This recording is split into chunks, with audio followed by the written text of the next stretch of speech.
Good morning everybody. So maulan na umaga sa ating lahat at mag-ingat po ang lahat dahil mahirap magkasakit. No, so ang ating topic for today's video tungkol ito sa pagiging isang ina na marami akong napapanood o nangyayari din mismo sa akin bilang nanay na ang hirap talaga maging isang nanay kasi sabihin ko sa inyo, alam ko naranasan nyo rin to nung mga kapanahonan natin, yung bata pa tayo, no? Yung matalim na tingin ng ating mga magulang takot na tayo. Pero bakit ngayon yung mga kabataan ibang iba na, no? Lumalaban sa magulang, sumasagot na, hindi nakikinig, ang titigas na ng ulo. Alam natin kanya-kanya tayo ng parenting sa ating mga anak, no? Pero sabi nga ng karamihan, tayo ang huhubog sa ating mga anak. Tayo ang huhubog sa mga kabataan kung paano sila maging mabuting tao, maging mabuting bata, paano mapagbigay, may respeto sa nakatanda. Alam niyo ba na ang sakit or nakakasama ng loob yung makita po yung isang magulang na umiiyak dahil sa pambabastos ng kanilang mga anak. Minsan nagsisingkin talaga sa isip ko na bakit naggaganyan yung mga bata. Sabi ng iba dahil daw sa pagpapalaki ng mga magulang. Para naman sa akin may tama rin, pero sa bata rin talaga yun kung paano sila matakot sa magulang. Diba dapat yung magulang ay minamahal, nire-respeto, dahil ang respeto unang nakukuha natin yan sa mga sarili natin, sa pamilya natin.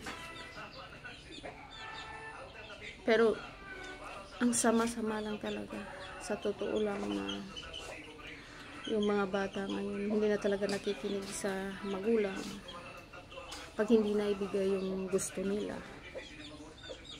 Nagtatampo sila, para mga bata nagtatantrums. Sana naman sa mga kabataan, shout out. Ang hirap ng buhay. Huwag naman natin pilitin yung mga magulang natin na ibigay yung mga gusto natin. Dahil alam namin mga magulang, we can give the world kung kaya naman. Bakit hindi? Pero ang buhay ay napakahirap. Dapat intindihin natin yung mga sitwasyon ng ating mga magulang, ang sitwasyon ng ating pamilya. Napakahirap talaga maging isang magulang. So sa mga kabataan, mag-aral lang mabuti. Hindi para sa amin o sa inyong mga magulang, hindi para sa inyong mga sarili. Balang araw mawala man kami sa mundo, yan lang yung kayamanan na maiiwan namin, na hindi mananakaw ng iba sa inyo. Kaya sana sa mga kabataan ngayon, ugaling mag-aral. Hindi yung pinag-aral ka lang magulang, magiging bastos ka lang. Hindi yun tama. Kasi mga magulang rin, gaya ko, mga anak ko ganyan din, pero sinasabihan ko sila, wala kayong karapatan na sagot-sagutin ako dahil ako nagpapakain sa inyo, ako nagpo-provide sa inyo. Ako yung nanay na tumatayong ama, ina para sa inyo.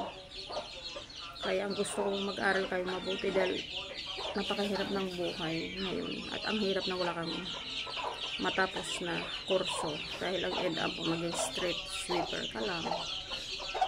Although marangal na trabaho, mas advantage talaga kapag may tinapos ka. Diba? Sa mga kananay ko, alam ko relate kayo. Hanggat maliit pa yung mga anak natin, turuan natin paano magsusumikap sa buhay. So, yan lang ang aking may share sa video ito sa mga magulang na tumatayong ama at ina. Mas, proud ako sa inyo dahil ganyan din ako. Lahat kinakaya ko, anong hirap, maraming luha ang nasayang, dugo na lang hindi lumabas. Dahil ang pagiging isang single mother isn't easy. Pero dahil sa salitang may mga anak ka, kailangan mo sumikap, may mga anak kang kailangan mo mag-provide sa pamilya. Yeah, shout out ulit sa mga kabataan bago ko tapusin ang video ito. Mag-aral kayo ng mabuti, respetuhin ang mga magulang niyo. That's it.